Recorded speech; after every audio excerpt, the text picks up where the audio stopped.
പ്രധാനമന്ത്രി നരേന്ദ്രമോദി തൃശൂരിലെത്തിയതും സുരേഷ് ഗോപിയുടെ മകളുടെ വിവാഹത്തിൽ പങ്കെടുത്തതും പ്രമുഖ താരങ്ങളുമായി കൂടിക്കാഴ്ച നടത്തിയതുമൊക്കെ എല്ലാവരും കണ്ടതാണ്. എന്നാൽ കൂടിക്കാഴ്ചയ്ക്ക് പിന്നാലെ പ്രധാനമന്ത്രി നരേന്ദ്രമോദിയെ കൂപ്പുകൈയോടെ സ്വീകരിക്കുന്ന മോഹൻലാലും തൊട്ടടുത്ത് കൈകെട്ടി നിൽക്കുന്ന മമ്മൂട്ടിയുമൊക്കെയാണ് സോഷ്യൽ മീഡിയയിൽ പുതിയ ചർച്ചകൾക്ക് ആധാരം. മോഹൻലാൽ കൂപ്പുകൈയോടെ നിൽക്കുന്നു, മമ്മൂട്ടി കൈ കെട്ടി നിൽക്കുന്നു എന്ന് പറഞ്ഞുകൊണ്ട് സോഷ്യൽ മീഡിയയിൽ ഒരു കൂട്ടം ആഘോഷിക്കാൻ ഇറങ്ങിയതിന് തൊട്ട് പിന്നാലെയാണ് പ്രമുഖ മാധ്യമങ്ങളും സോഷ്യൽ മീഡിയയും വാർത്തകൾ ചർച്ചയാക്കിയത് മമ്മൂട്ടി അക്ഷതം സ്വീകരിച്ചുവെന്ന്. അയോധ്യയിലെ അക്ഷതം പ്രധാനമന്ത്രിയിൽ നിന്നും സ്വീകരിച്ചിരിക്കുകയാണ് മമ്മൂട്ടി.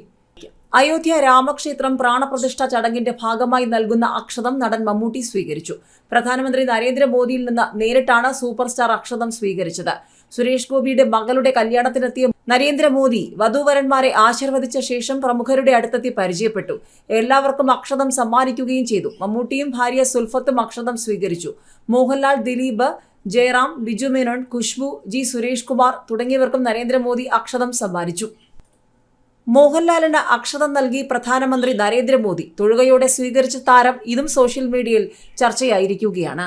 മോഹൻലാലിന് അക്ഷതം നൽകി പ്രധാനമന്ത്രി നരേന്ദ്രമോദി രംഗത്ത് വന്ന ചിത്രങ്ങളാണ് സോഷ്യൽ മീഡിയയിൽ വൈറലായിരിക്കുന്നത്. ഗുരുവായൂർ ക്ഷേത്രത്തിൽ സുരേഷ് ഗോപിയുടെ മകളുടെ വിവാഹത്തിന് പങ്കെടുക്കാൻ എത്തിയപ്പോഴാണ് അക്ഷതം കൈമാറിയത്. തൊഴുകൈയോടെ പ്രധാനമന്ത്രിയിൽ നിന്ന് മോഹൻലാൽ അക്ഷതം ഏറ്റുവാങ്ങി. മോഹൻലാലിനൊപ്പം മറ്റ് താരങ്ങൾക്കും ഇന്ന് ഗുരുവായൂർ ക്ഷേത്രത്തിൽ വെച്ച് വിവാഹം നടന്ന 10 വധൂവരന്മാർക്കും പ്രധാനമന്ത്രി അക്ഷതം നൽകി.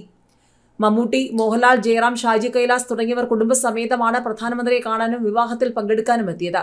ഖുശ്ബു, ദിലീപ്, രചന, നാരായണൻകുട്ടി തുടങ്ങിയ സിനിമാ താരങ്ങളും വിവാഹത്തിൽ പങ്കെടുത്തിരുന്നു. ഗുരുവായൂർ ക്ഷേത്രത്തിലും തൃപ്രയാർ ശ്രീരാമസ്വാമി ക്ഷേത്രത്തിലും ദർശനം നടത്തിയതിനു ശേഷം പ്രധാനമന്ത്രി കൊച്ചിയിലെത്തി. പിന്നീട് വികസന പദ്ധതികളുടെ ഉദ്ഘാടനവും നടത്തി. തൃപ്രയാർ ശ്രീരാമസ്വാമി ക്ഷേത്രത്തിൽ മീനൂട്ട് വഴിപാട് നടത്തിയ പ്രധാന സേവകൻ വേദപഠനം നടത്തുന്നവരുടെ വേദാർച്ചനയിലും പങ്കെടുത്തിരുന്നു. അയോധ്യയിൽ പ്രാണപ്രതിഷ്ഠ നടത്തുന്നതിന്റെ ഭാഗമായാണ് പ്രധാന സേവകൻ തൃപ്രയാർ ശ്രീരാമസ്വാമി ക്ഷേത്രത്തിൽ ദർശനം നടത്തിയത്.